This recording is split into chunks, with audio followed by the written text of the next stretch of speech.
Ladies and gentlemen, good day, and welcome to the Q2 and H1 FY23 results call of the Phoenix Mills Limited. As a reminder, all participant lines will be in the listen-only mode, and there will be an opportunity for you to ask questions after the presentation concludes. Management of the company is being represented by Mr. Shishir Shrivastava, Managing Director, Mr. Anurag Shrivastava, Group CFO, and Mr. Varun Parwal, Deputy CFO. Should you need assistance during the conference, please signal an operator by pressing star and then 0 on your touchtone telephone. Please note that this conference is being recorded. At this time, I would like to hand over the conference to Mr. Shishir Shrivastava. Thank you, and over to you, sir. A very good afternoon, ladies and gentlemen. We take pleasure in welcoming you all to discuss the operating and financial performance of the second quarter and first half of financial year 23. We have uploaded the results presentation on the stock exchanges as well as on our website, and I hope you've had a chance to take a look at the same. We will now take you through the key highlights of the results, and we will refer to the relevant slides of the results presentations for your convenience.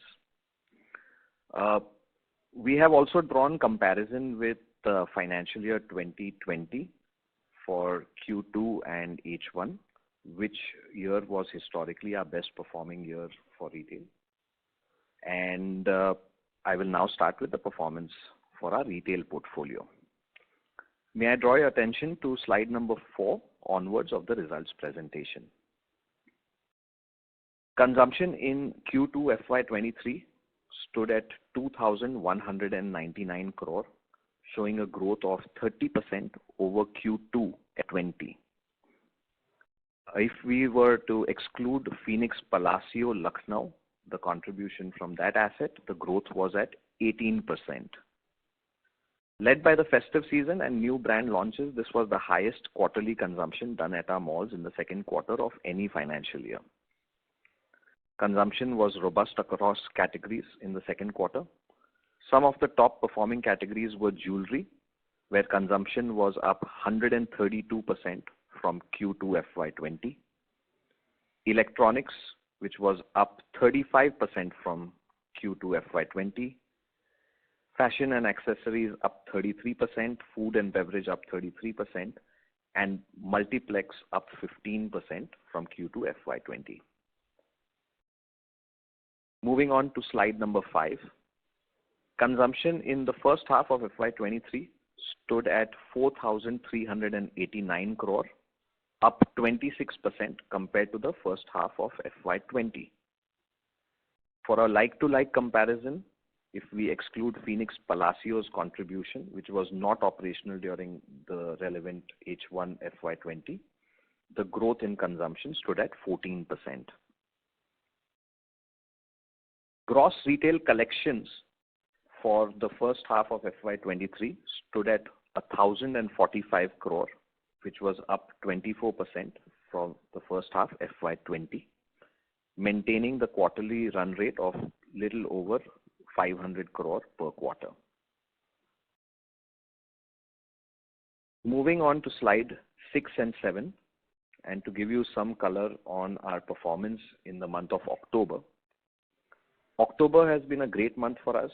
Consumption came in at 977 crore, the highest level historically. It was up 33% compared to October 2019 and 44% up compared to October 2021. Year to date, April to October 22, we achieved consumption of approximately 5,300 crore and are on track to target annual consumption of at least 9,000 crore without counting any bump up on account of new trading area becoming operational inside our existing malls at Chennai, Pune and Kurla, and without counting the bump up on account of sustained consumption growth in our existing malls and any consumption from the new malls opening at Indore and Ahmedabad in the next few months. We continue to make each mall the de facto destination for customers. Besides bringing in the best of brands and categories and fine dining, food and beverage experiences, we continue to host performances, events of prominent artists, and invest in innovative, eye-catching decor across our properties. On slide 10, you can see the retail expansion that we have planned for our flagship property, Phoenix Palladium, Mumbai. To recap, the mall's gross leasable area was about 770,000 square feet in FY22. During the first half of this year, we have operationalized additional GLA of about 150,000 square feet spread across the lower ground floor at Palladium, Courtyard, and the second and third floors in the East Zone.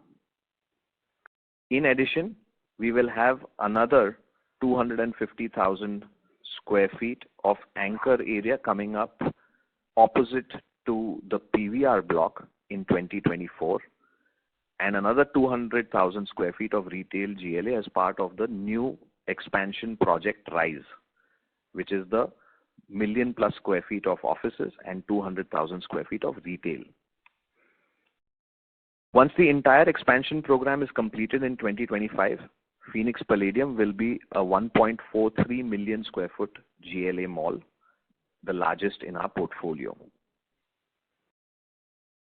Please refer to slides 11 through 13 for a quick glimpse on the new store openings at Phoenix Palladium across categories of fashion, F&B, and entertainment. In September 22, we opened the first Victoria's Secret store in India. We also have the biggest Starbucks in India at our mall spread across 2 levels, the flagship store of Swarovski, and several new brands in the F&B space. If I may draw your attention to slide 14 onwards for an update on our upcoming malls. We have 2 new mall openings in the coming months. Phoenix Citadel Indore is slated to open its doors to the city in December of this year, and followed by Phoenix Palladium Ahmedabad in January 2023. The GLA of Phoenix Citadel Indore stands at approximately 1 million square feet, and Palladium Ahmedabad at approximately 775,000 square feet. Citadel is approximately 88% leased as on date.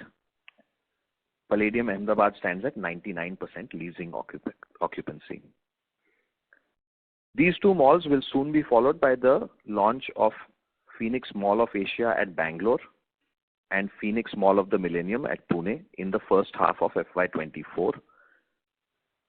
Phoenix Mall of Asia, Bangalore has a retail GLA of about approximately 1.2 million square feet, and currently we have achieved about 78% leasing occupancy. Phoenix Mall of the Millennium has retail GLA of approximately 1.1 million square feet, and current leasing occupancy stands at 86%.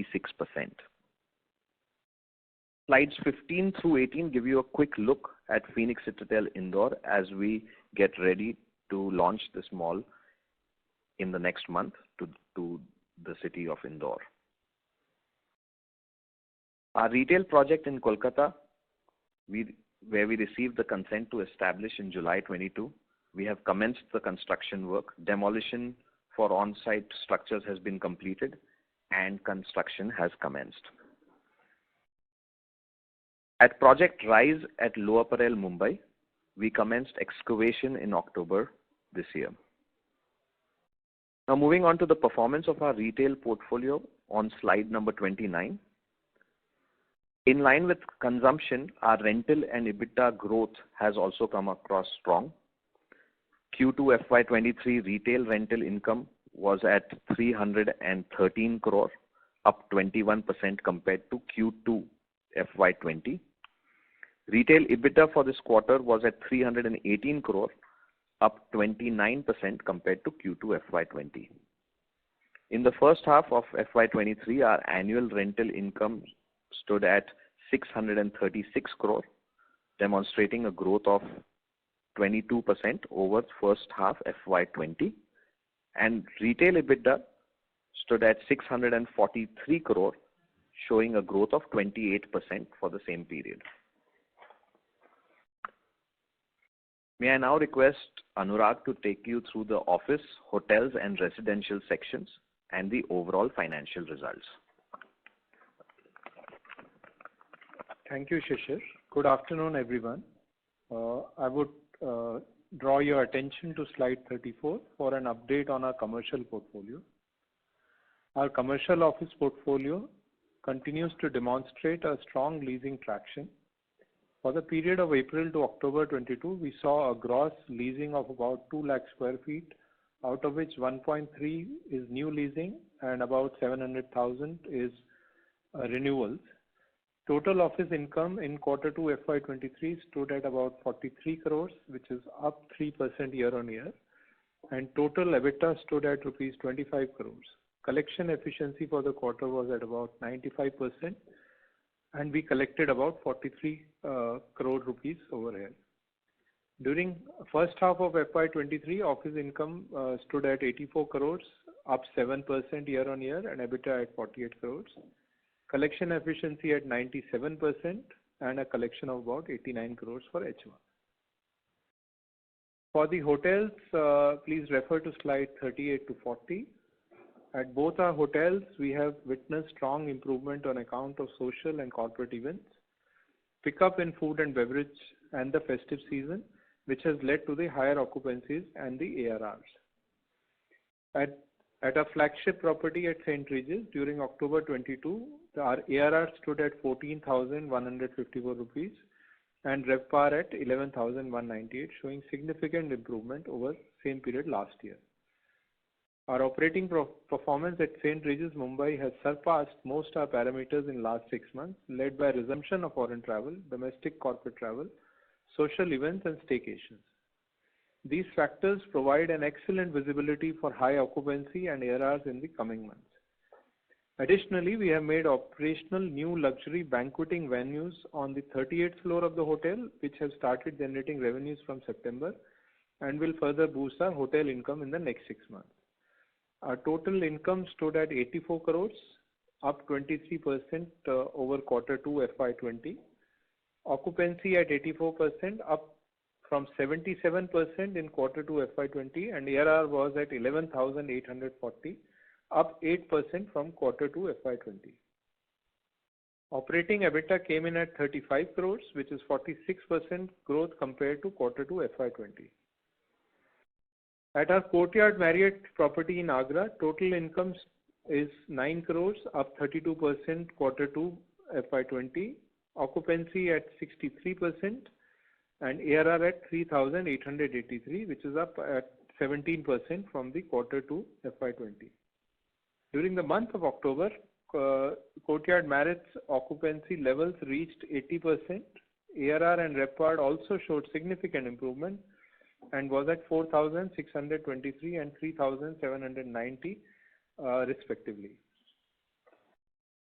Moving on to our residential business, which is on slide 45, we have witnessed very good traction in residential sales, mainly led by the robust demand of ready-to-move-in inventory. We achieved an overall sale of 98 crores in Q2 FY23, out of which 26 crores is pending registration.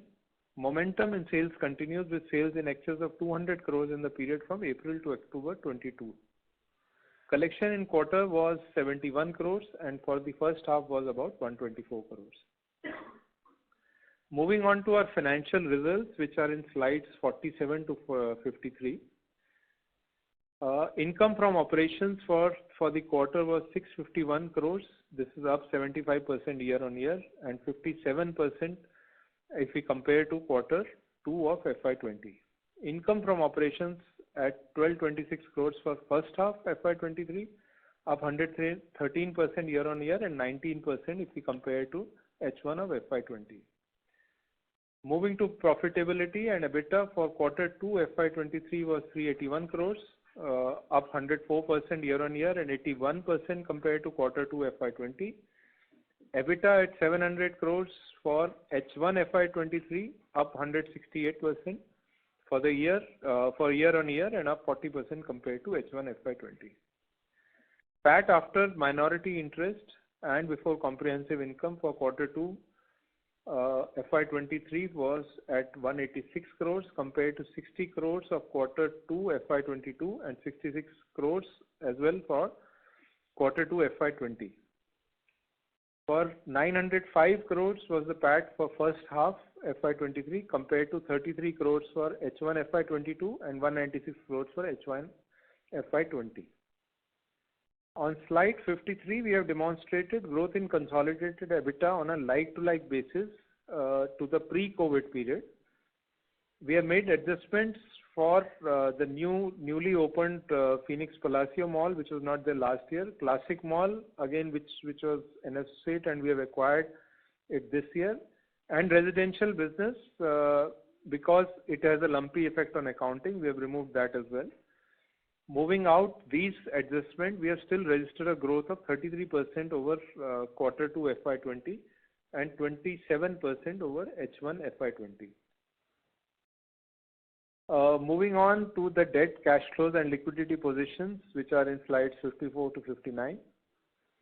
Our gross collections from the business was 726 crores for the quarter, out of which retail was 520 crores, commercial was 43 crores, residential was 71 crores, and hotels business collected about 93 crores.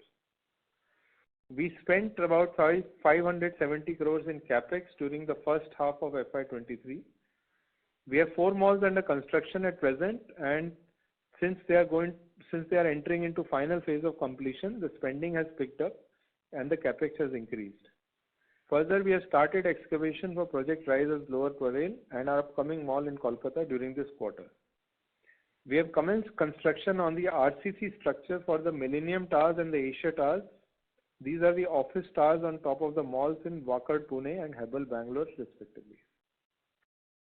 On the debt side, in slide 54, consolidated gross debt stood at 4,263 crores on 30th September, with an increase of 76 crores from the 4,187 crores, which was the balance as on 30th June 22. On the operational portfolio, there has been a decline in the debt due to gradual repayments as well as few planned repayments that we have done during the quarter. On the under construction portfolio, sequential increase of debt is on account of spending for our under construction mall at Ahmedabad, Indore and Bangalore. However, we expect 80% of this debt to be refinanced to LRDs, with Indore and Ahmedabad malls becoming operational in the coming few months. Average cost of borrowing is up by 44 basis points to 7.89% in September 22. This figure was 7.45% in June 22. Currently, our lowest cost of borrowing stands at 7.35%. Despite RBI increasing rates by 140 bps since May 22, our borrowing cost has gone up by 44 bps so far only. As our overall interest rates in the economy starts to rise, our effort will be to minimize the impact of this on our cost of borrowings by reducing the spread charged by the banks on top of the repo rate. Our liquidity position is on slide 56. As of 30th September 2022, we have almost liquidity of 2,300 crores. This excludes 1,022 crores in unutilized OD accounts. At a group level, our net debt stood at 1,964 crores and PML shares of net debt is 1,573 crores. Moving to our cash flow positions on slide 57 and 58. We had a strong operational cash flow quarter. We generated rupees 398 crores of operating cash flow. Post-interest payout of 81 crores, our operating free cash flow for the quarter was 318 crores. We are bullish on our business prospects, and with a strong balance sheet position, our focus is now to deliver our under construction projects in time and judiciously deploy our capital to expand our portfolio. With this, we would close our opening remarks and we will open the call for interactive question and answer session. Thank you. Thank you very much, sir. Ladies and gentlemen, we will now begin the question and answer session. Anyone who wishes to ask a question may enter star and 1 on their touchtone telephone. If you wish to remove yourself from the question queue, you may press star and 2. Participants are requested to use handsets while asking a question. Anyone who has a question may enter star and 1. Ladies and gentlemen, we will wait for a moment while the question queue assembles. The first question is from the line of Puneet Gulati from HSBC. Please go ahead. Yeah, hi. Good afternoon and congratulations on good numbers. My first question is with respect to the consumption growth. You talk about adjusted consumption growth of 118% over FY20. In your assessment, is it good enough? And if not, that how much higher can you achieve by end of FY23? Hi, Puneet. Thank you for your question. See, when we look at the significant changes that we are seeing across all our malls in terms of change in brand mix, in terms of, if I may draw your attention to, where we have detailed the trading occupancy of the malls, I think the answer you will find in that. Right. That, see, the trading occupancy, there's a gap between the leasing occupancy and the trading occupancy. Yes.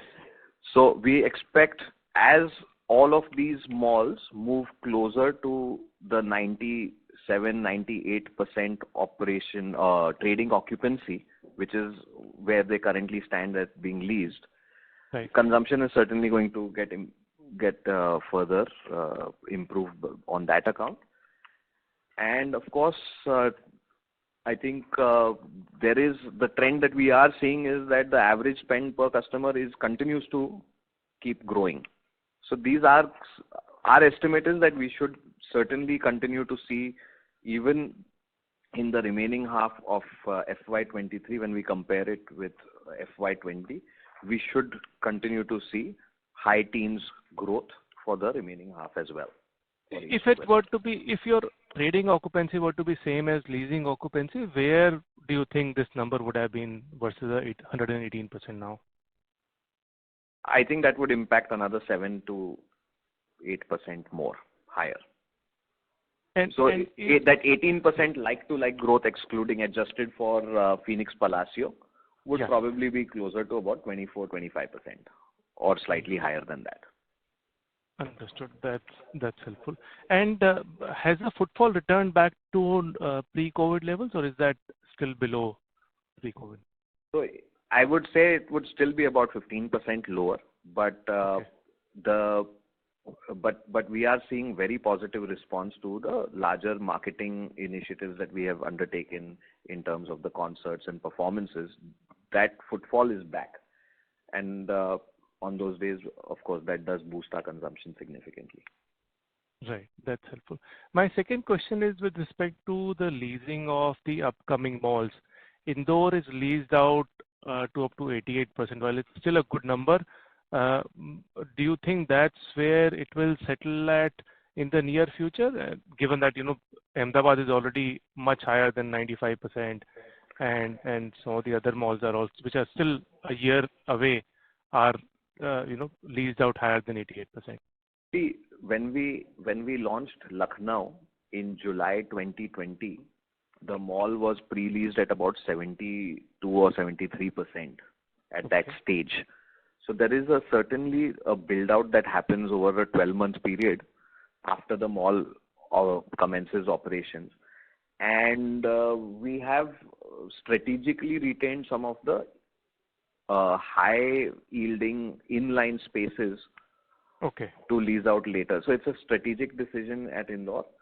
And we are confident that this mall is going to be trading at close to the mid-90s or high 90s, like any other mall. But it takes about 12 to 14 months to ramp up to that level. And in terms of the underlying rentals, if you can give some sense of where the average underlying rents likely to be for all the 4 upcoming malls?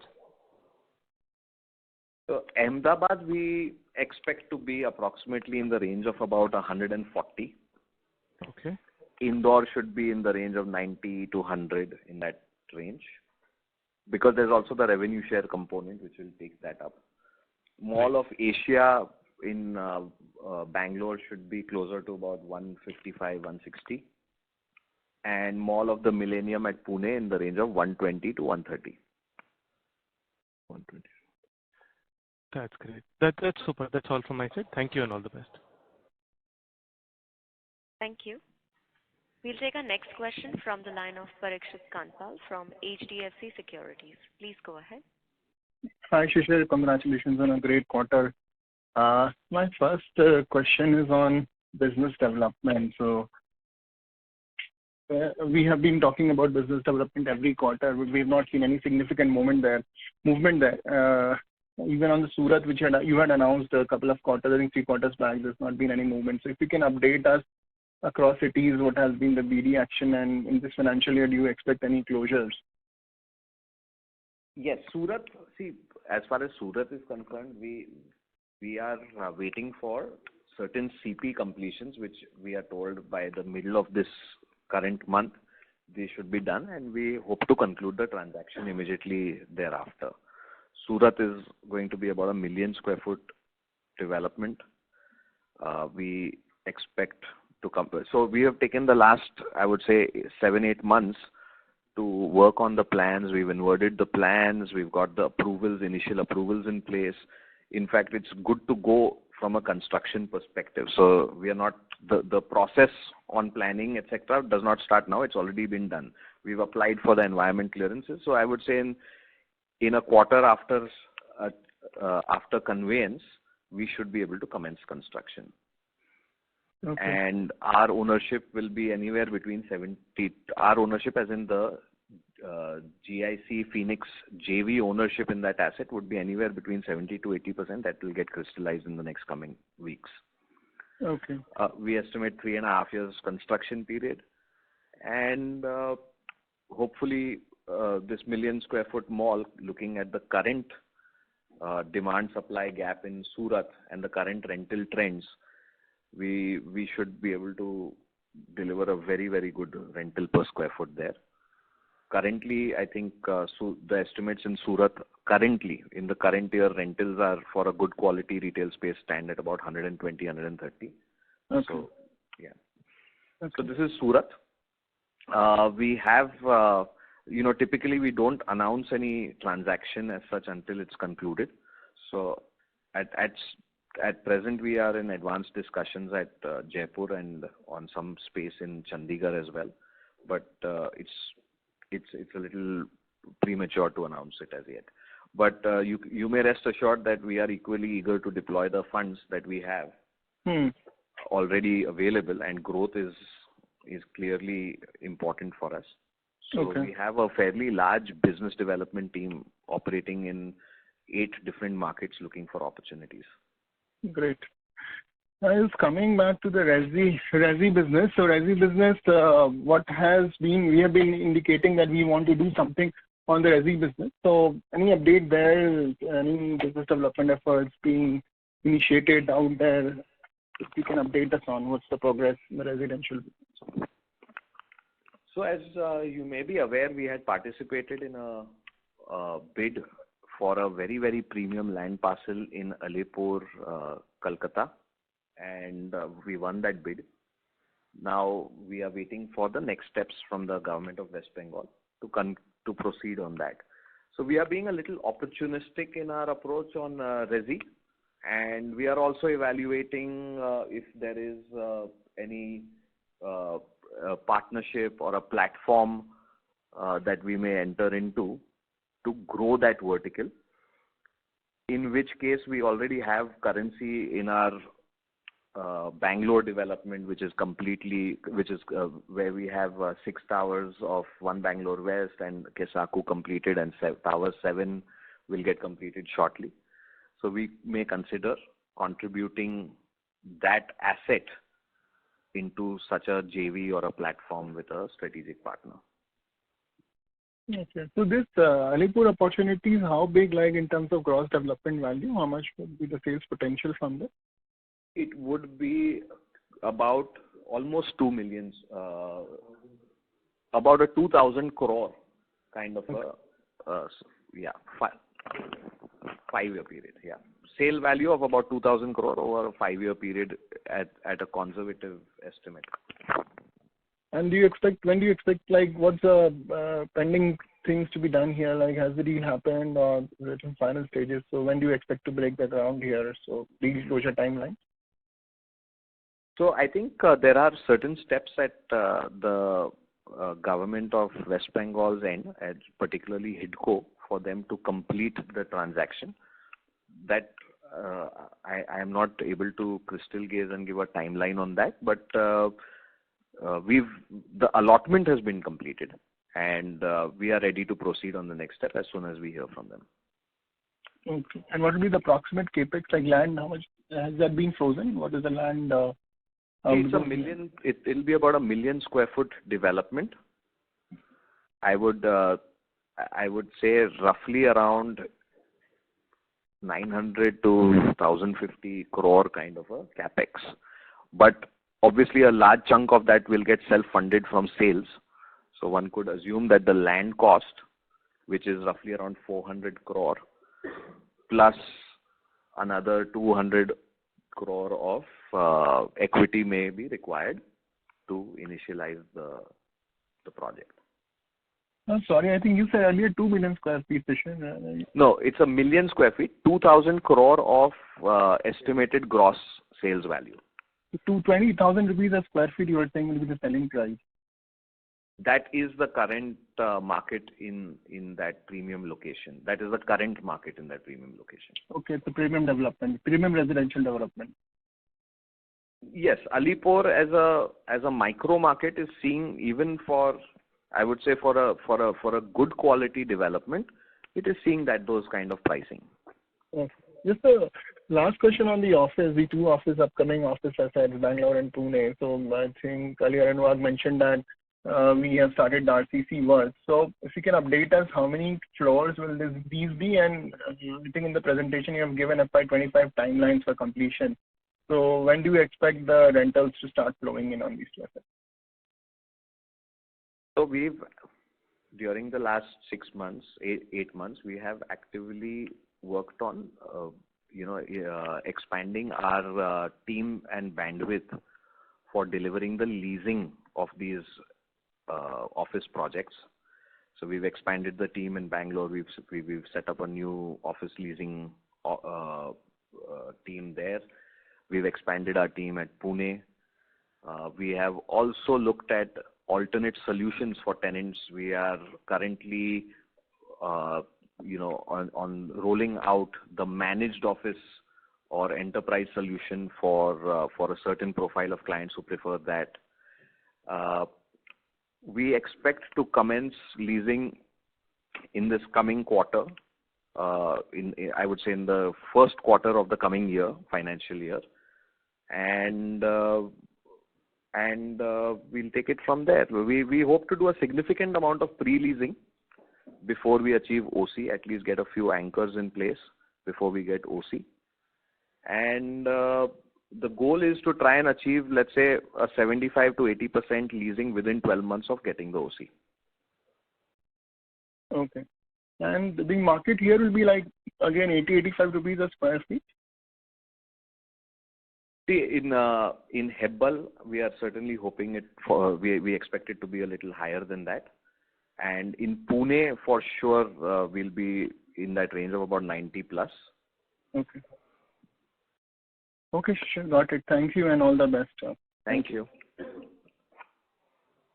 Thank you. Our next question is from the line of Kunal Lakhan from CLSA. Please go ahead. Yeah. So my first question was on the margin side. So this quarter we reported pretty strong margins, one of the highest we have seen in past many years. Firstly, what were the drivers of this margin? And secondly, how should we expect these margins to sustain going ahead? Just one second.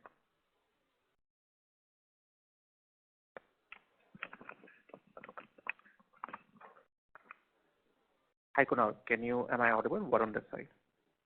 Yeah, Varun. So, Kunal, first is the revenue mix. I think retail rental revenues were very strong, and one thing that we are seeing is that EBITDA margins have tended to sustain above the rental income.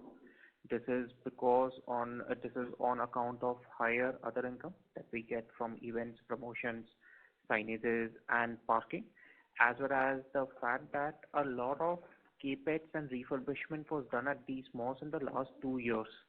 So the ongoing OpEx, CapEx at the malls, which passes through our P&L is lower. So the EBITDA margins are tending to be in excess of 100%.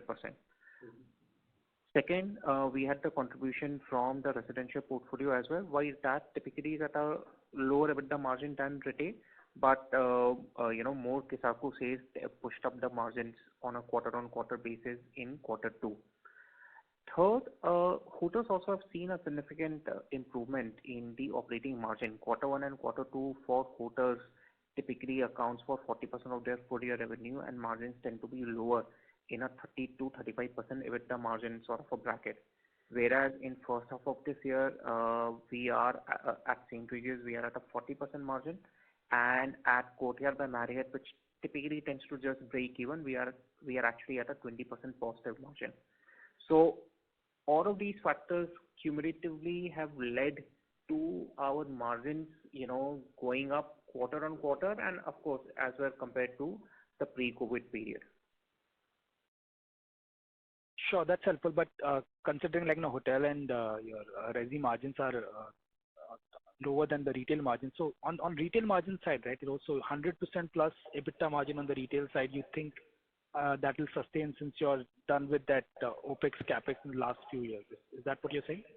So I think we have generally guided to EBITDA being at about 95% of rental income.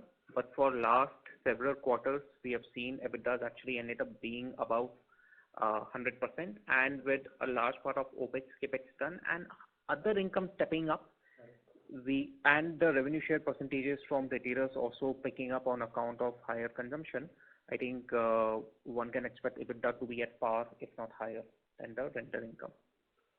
And also the fact that as your trading occupancy catches up with leasing occupancy, and there'll be a fair bit of operating Absolutely. play That, over here, right? yes, there is the operational efficiency that one would get through, because right now the expenses are being borne on a lower amount of trading area. So as the trading occupancy moves up, there is higher recoveries from retailers, which should help support the margins.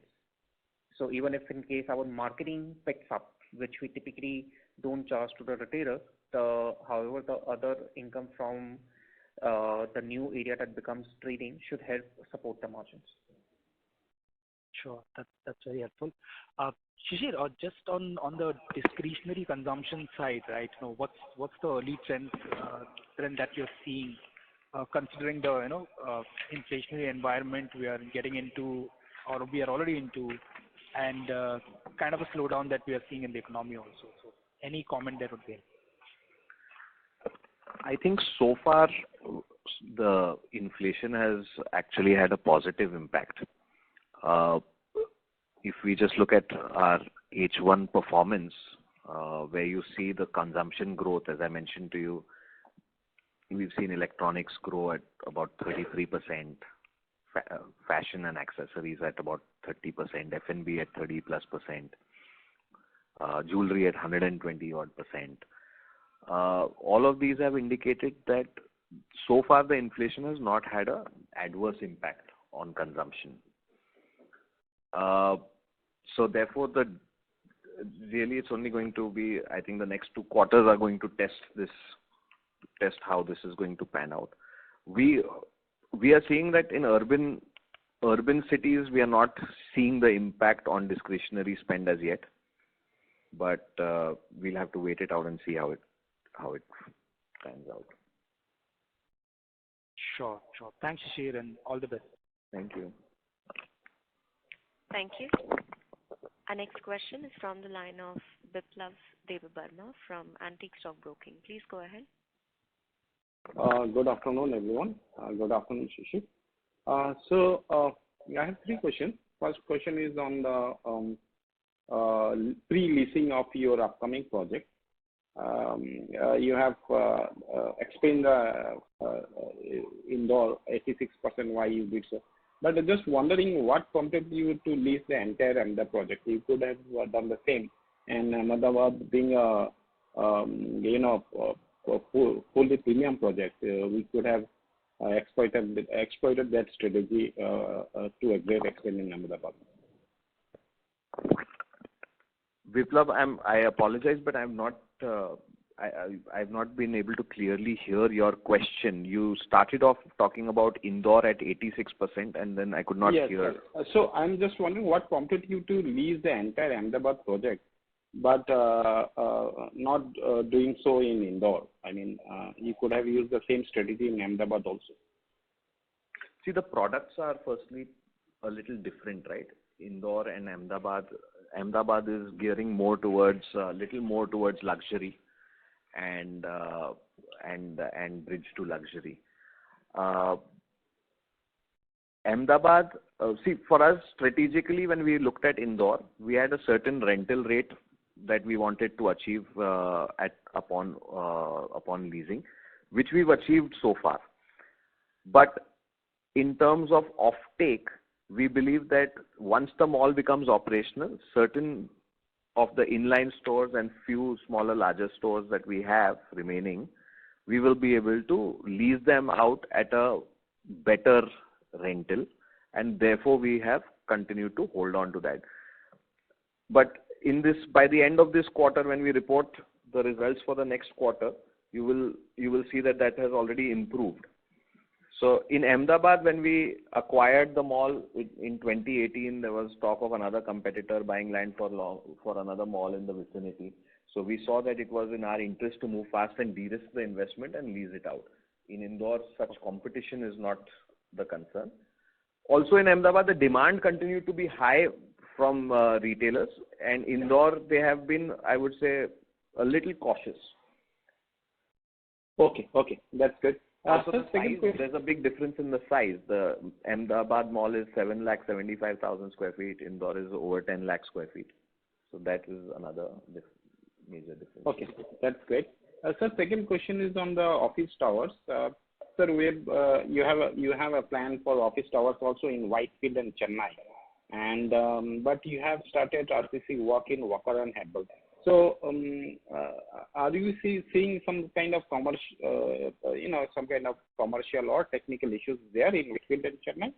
That's the reason we are not starting anything. There is no commercial or technical issue in either of these two locations. We have prioritized. We are working in parallel on all the projects. Chennai, we have got our approvals only very recently, and we intend to commence work shortly. In Whitefield, we've already commenced with the excavation at site. So there are no challenges per se. So we can say in the next 2 quarters, we would be seeing construction work in all the 4 projects, in all the 4 projects. See, when you compare these 2 projects of Whitefield and Chennai with us commencing construction at Wakad and Hebbal, please understand that Whitefield is an operational mall, Chennai is an operational mall. In Hebbal and at Wakad, we saw the benefit of continuing the construction and finishing the RCC work by the time the mall is operational. Here there are logistics aspects that we are working around, but we have commenced construction at both locations. That's good. So, sir, final question is, I think one already participant has asked on the business development. So, my question is on business development also. So, you would be generating significant cash flows from your business operation. Also, you have a lot of cash at hand. And the way I'm saying, correct me, sir, if I'm wrong, we are doing kind of one business development deal each year. Then a land deal and 400, 500 crores maybe, plus some construction work. So, how do you see the cash utilization? Would there be enough, business development velocity to utilize the cash flow that we generate and that much cash flow we have in hand, or we would be doing something like investing in other non-core business like warehousing, right, or opportunities like residential? Are we seeing some kind of challenges in business development deal or closing the business development deal? No, we've always been extremely selective about what sites we pick up. It's not like there's a buffet to go and buy assets. one has to be very, very judicial and prudent in acquisitions. And we also do not want to over leverage ourselves. So we have timed our cash flows, our free cash flows with these acquisitions so far. So just to recap, as on earlier this year, we had cash in books of about 2,200 crore. Over the next 2.5 years, we expect free cash of another 3,000 crore. So we are looking at a deployment strategy which times well with this, because it's not just about deploying 5,000 crore on land acquisition. One would deploy maybe 1,500 or 2,000 crore towards land acquisition out of these funds and retain the rest as equity for construction, since we do not want to over leverage ourselves either. We have, as I mentioned earlier in my response to Puneet, that we do have a fairly large business development team which is looking at specific markets, and within those specific markets there are specific locations that are of interest to us. We will not deviate from our approach of creating only dominant consumption centers. So we do not want a grade 2 or grade 3 location. So we are very prudent and selective about how we go about our growth. Thank you, sir. That's all. Thank you. Thank you. Our next question is from the line of Girish Chaudhary from Spark Capital. Please go ahead. Yeah, hi, good afternoon. Thanks for taking my question.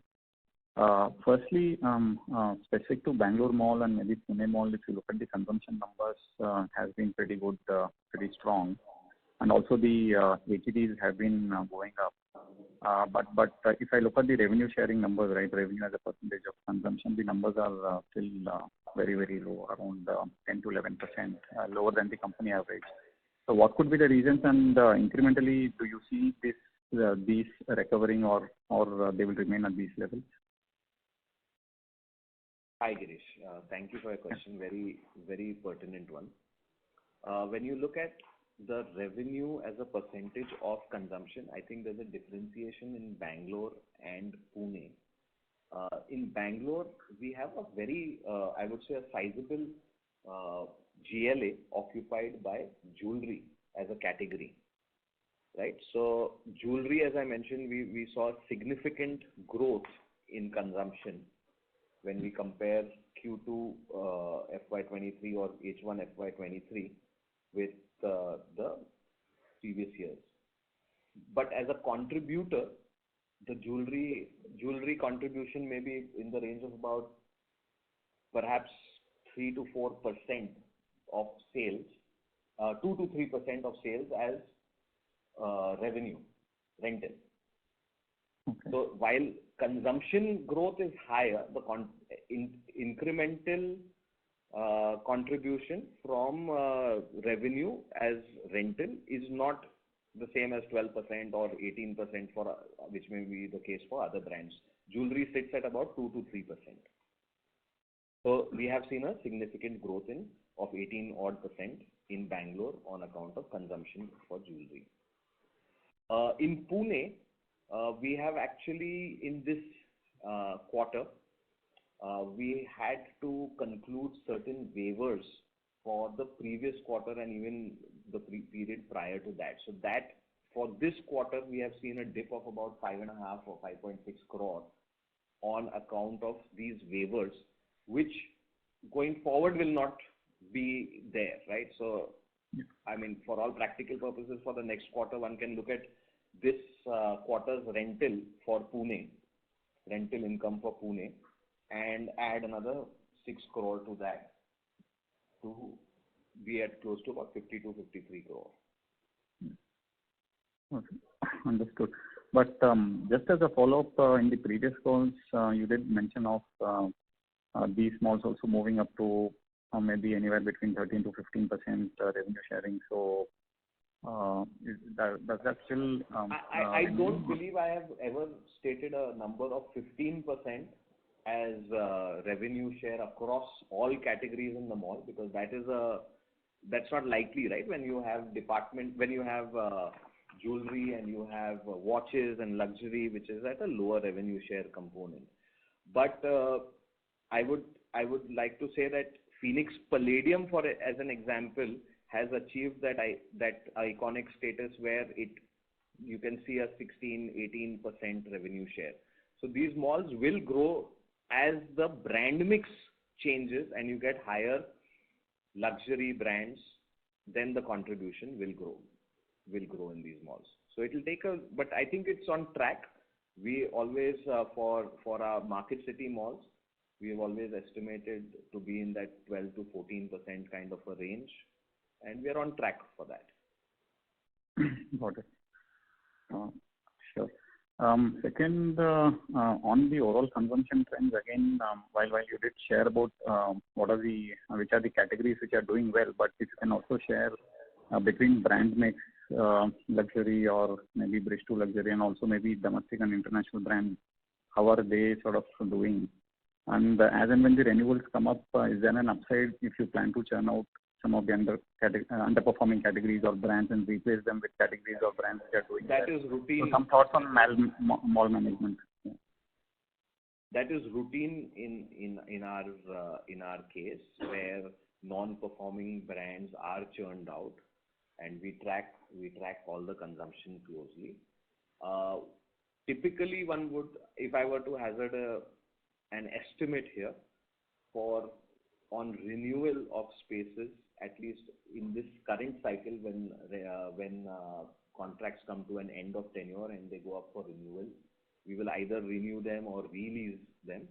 At an average, one should be able to see a 20% or exceeding a 20% growth on the rental on such renewals. Okay. And any thought on color on brand mix between domestic and international? How are they performing? I don't think I have the data to really give you a color on that. But if you visit our malls often enough, you will know the brand mix is geared more towards multinational brands. Okay.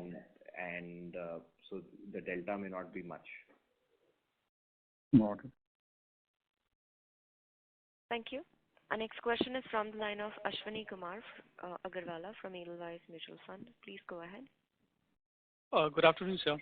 I've got a couple of questions. You said that 15% of the people have not yet come back to the malls. So is there any particular reason for that, or there's a structural shift in the shopping behavior? Because if we guess it, Q2 FY23 was a very normal quarter. See, I think a good amount of footfalls will come back once your multiplexes get operational.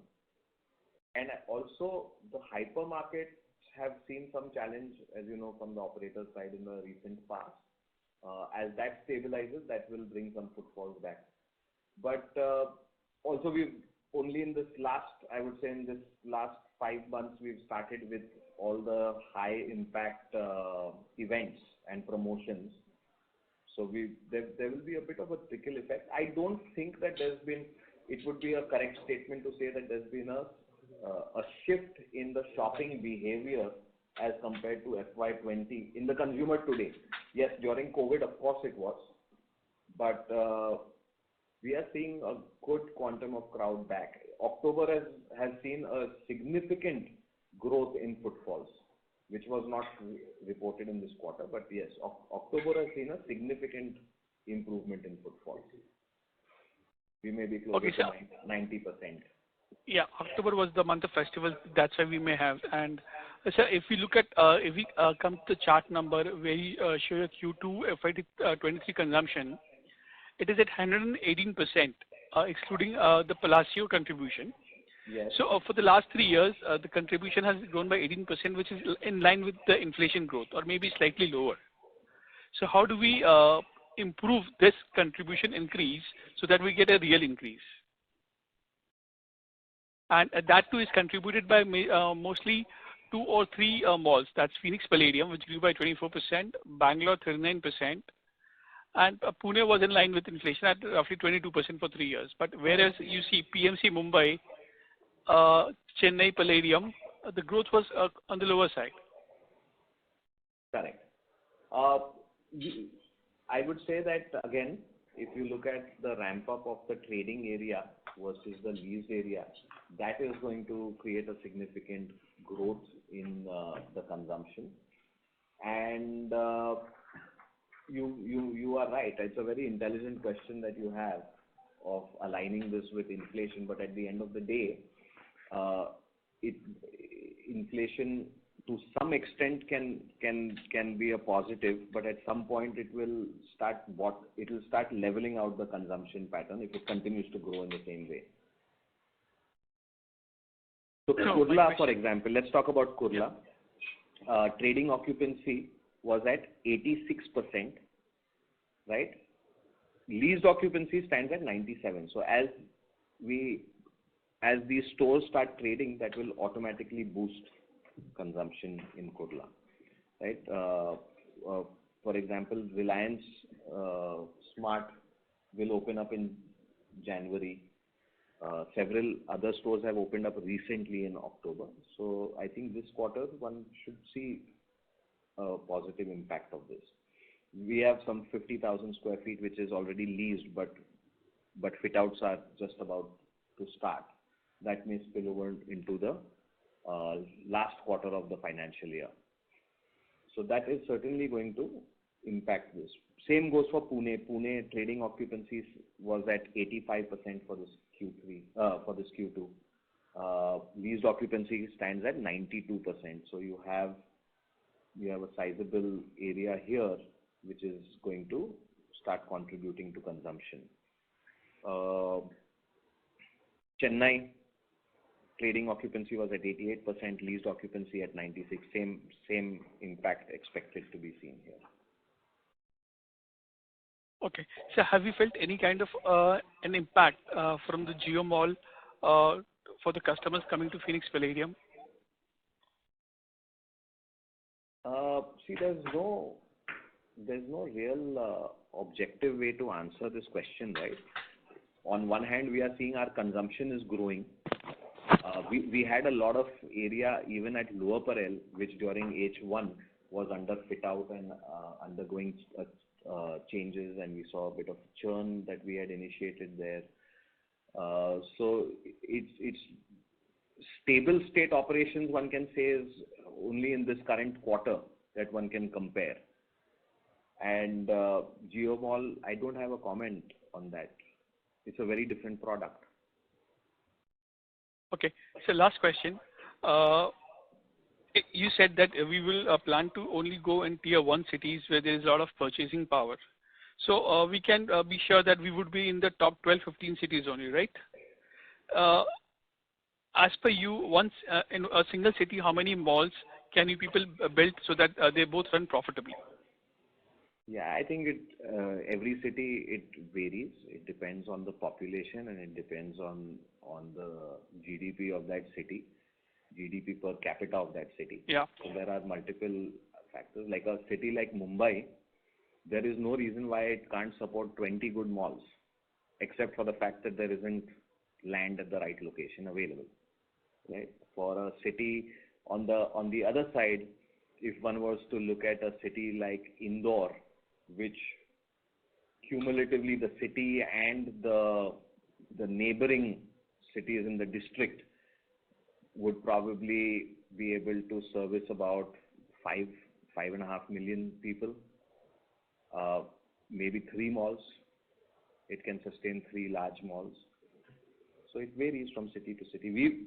While you talk about the top 15 to 16 cities or 12 to 14 cities, whatever you mentioned, we have reviewed 30 cities and boiled down to about 12 to 15 where we are actively looking at opportunities.